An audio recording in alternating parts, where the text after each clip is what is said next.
전체 장애인 250만 명 중에서 약 8%를 차지하는 발달 장애인, 그 수는 20만 명에 달합니다.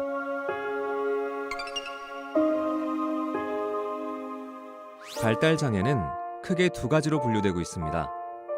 그 하나는 상호작용과 의사소통에 어려움을 보이는 자폐성 장애, 그리고 지적 기능이 낮은 지적 장애가 있습니다.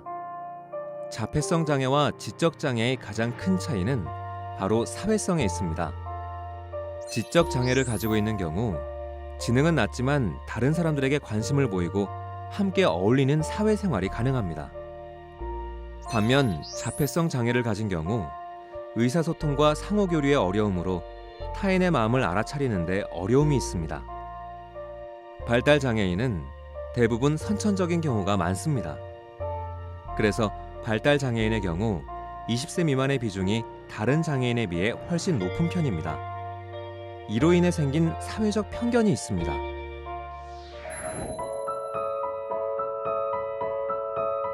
그러나 발달 장애의 경우에는 조기 발견이 매우 중요하게 여겨지고 있습니다.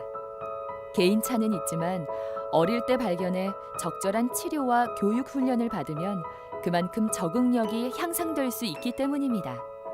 자폐증은 어디까지나 원인이 명확하지 않은 채 아이가 타고나는 질병입니다. 따라서 부모의 잘못은 없다고 말씀드릴 수가 있고요. 이때 중요한 것은 부모가 아이를 객관적으로 잘 살펴봐서 정상적인 발달을 하고 있는지 살펴보는 것입니다. 이때 중요한 것은 조급한 태도를 버려야 하지만 또 한 가지는 우리 아이에게 무슨 문제가 있다고 라면서 인정하지 않은 태도도 버려야 합니다. 그래야 발달장애의 조기 발견이 가능해집니다. 실제로 성인이 됐을 때 자립할 수 있는 발달 장애인의 수는 많지 않습니다.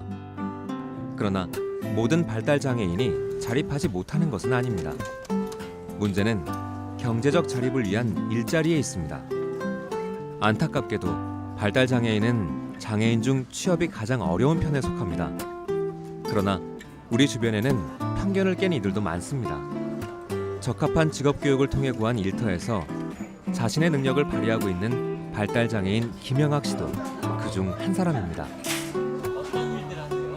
신발 일해야 합니다. 가태 치우기, 그 다음에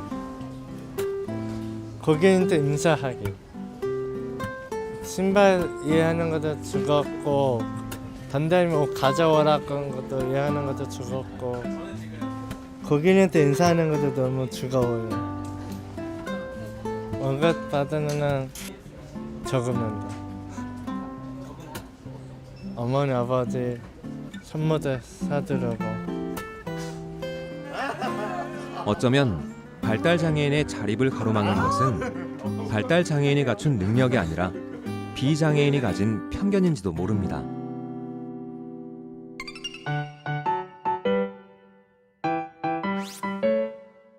발달 장애 아동들은 계속 혼잣말을 하거나 손을 흔들어대는 등 어디에서나 시선을 끄는데요. 그것을 왜 보호자들은 가만히 내버려 두나요? 어디서나 발달 장애인은 사람들의 시선을 끕니다. 빨간색이다. 빨간 글씨다. 그리고 쉬지 않고 여기, 혼잣말을 여기. 하고 여기는 흰색이다. 손을 흔들거나 발을 구르는 발달 장애인. 그들의 되풀이되는 행동을 상동 행동이라고 합니다. 이 같은 행동은 본인의 의지와 상관없이 장애로 인해 나타납니다.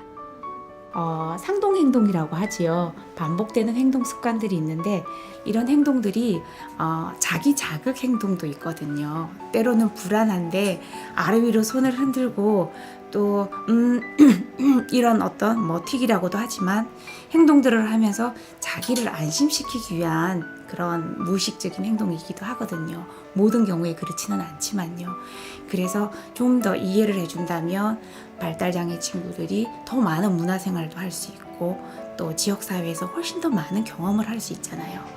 길게 본다면은 우리 친구들이 경험을 더 많이 하면 많이 할수록 정서도 안정이 되고 생활의 질도 올라가게 되며 결국 훨씬 더 편안하게 함께 살 수 있는 세상이 되지 않을까라는 바람을 좀 가져봅니다. 지적 장애인은 지능이 낮은데 어떻게 비장애인과 함께 어울리거나 일할 수 있나요? 지적 장애인은 비장애인보다 지적 능력이 낮습니다. 그러나 지적 장애인 역시 자신의 욕구를 얼마든지 표현할 수 있습니다. 또한 쉬운 표현을 사용해 여러 차례 반복해 설명하면 지적 장애인 역시 많은 것을 이해할 수 있습니다. 그러면 제한이란 뜻이 어떤 뜻이에요?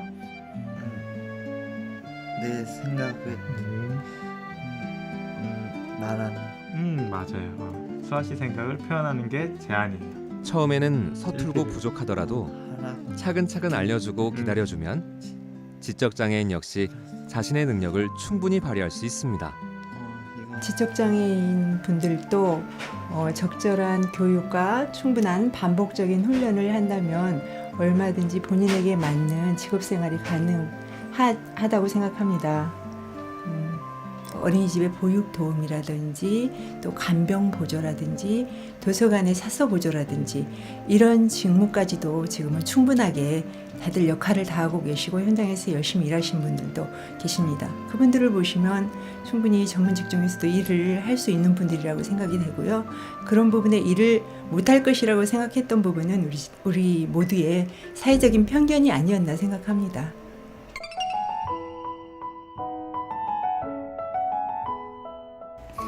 예, 우리 사회가 아직까지도 발달 장애에 대한 편견은 많이 있다고 생각됩니다.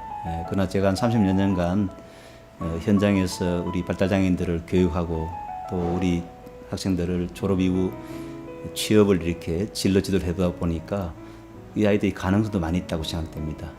특별히 제가 이제 가르쳤던 아이들 중에 정말로 기억력이 뛰어난 친구, 제 생일이든지 또 그 당시 제 차 남바라든지 이런 모든 걸 다 이렇게 기억했던 친구가 있었는데 이 친구는 지금 대학 도서관에 사서 보조로 한 10여 년간 근무하고 있는데 너무나 잘하고 있습니다. 또 한 친구는 그림을 너무 좋아했는데 그 수업 중에도 계속 그림 그린 이 아이의 경우는 그 그림 재능을 가지고 지금은 디자이너로 활동하고 있고 또 한 친구 기억이 나는 친구는 음악적인 재능이 너무나 좋아서 음감이 뛰어나니까 이것을 가지고 지금은 클라리넷 앙상블의 단원으로서 전국을 다니면서 지금 연주 활동을 하고 있습니다. 그래서 그 모습을 볼 때 정말 우리 발달장애인들도 적절한 교육을 받고 또 기회가 주어지면 충분히 우리 사회의 한 구성으로서 정말로 다른 사람들 정말 좋은 영향을 미치면서 감동을 주는 그런 인물로도 충분히 성장할 수 있다고 생각됩니다.